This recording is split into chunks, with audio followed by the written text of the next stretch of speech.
Hôpital général de Toumaudi, le personnel au grand complet est présent pour accueillir le ministre de la Santé et de l'Hygiène publique.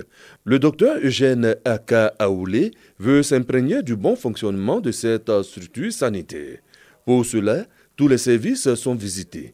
Des échanges avec les praticiens, les carnets de consultation sont même ouverts. Au passage, quelques questions aux patients. Le tout couronné par une rencontre avec le personnel. Le ministre est bel et bien dans son rôle. Je suis moi-même un produit de développement de proximité. Vous ne pouvez pas avoir la charge d'une structure si vous ne visitez pas, si vous ne connaissez pas de près cette structure-là. Je suis donc venu sensibiliser ici le personnel de l'hôpital, pour lui demander de redoubler d'efforts à côté de l'engagement important pris par son Excellence le Président de la République Alassane Ouattara et du Premier ministre Amadou Bon, de redoubler d'efforts pour également apporter sa contribution dans la lutte contre la mortalité. Et je crois que mon message a été bien entendu. Rapprocher les services sanitaires des communautés avec une implication effective de ces communautés pour de meilleurs taux de couverture sanitaire, sans perdre de vue le relèvement du plateau technique, reste le grand défi du ministère de la Santé et de l'Hygiène publique.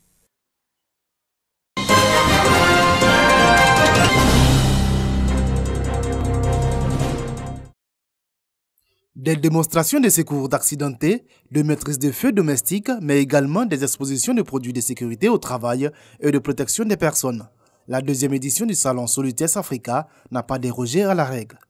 Une rencontre comme Solutes est une opportunité de réunir les acteurs concernés pour débattre des problématiques santé, sécurité, protection des personnes et des biens et proposer des solutions de maîtrise dans un schéma classique, de proposer en fin de compte des schémas au gouvernement. La gestion des risques santé et sécurité soulève en effet des enjeux de protection des travailleurs et des biens. En moyenne, nous avons 6 000 cas chaque année en matière d'accidents du travail et nous observons une dizaine, une vingtaine de cas de maladies professionnelles.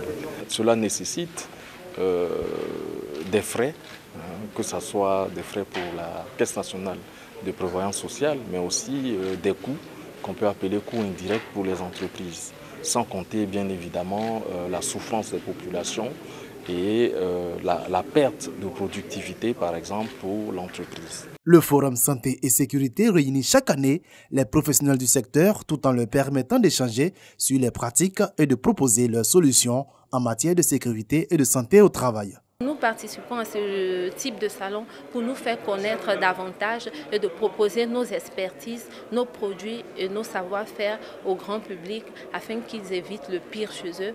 Selon les estimations publiées en 2017 par l'Organisation internationale du travail, OIT, 2,78 millions de travailleurs meurent chaque année par suite d'accidents et de maladies liées au travail.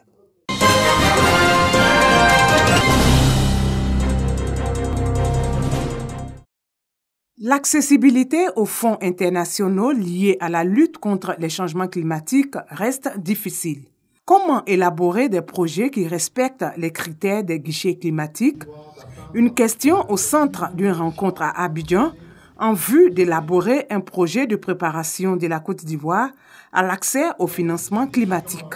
Ce projet permettra la formulation de 2 notes conceptuelles bien détaillées pour soumission au Fonds vert pour le climat et d'une proposition complète pour soumission au Fonds d'adaptation.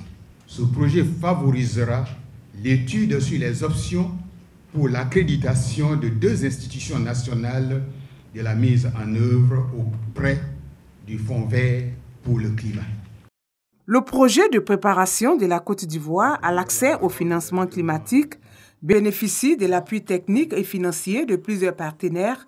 Nous, on a réfléchi, pourquoi ne pas solliciter l'appui des experts, des gens qui savent élaborer les projets pour nous appuyer. Et c'est pour cela que la BAD nous assiste en nous donnant un fonds pour ça. Mais aussi, il faut que les compétences restent. Il faut qu'au plan national, on puisse avoir des personnes capables d'écrire des projets. On fait beaucoup de consultations avec les parties prenantes locales pour absorber, pour comprendre, évaluer et ensuite faire le design, la structuration appropriée qui répondent aux besoins locaux et établir une liste longue et ensuite une liste de priorités de projets sur la base des besoins locaux. Au terme de la rencontre, des orientations et avis seront recueillis auprès des parties prenantes sur les composantes du projet.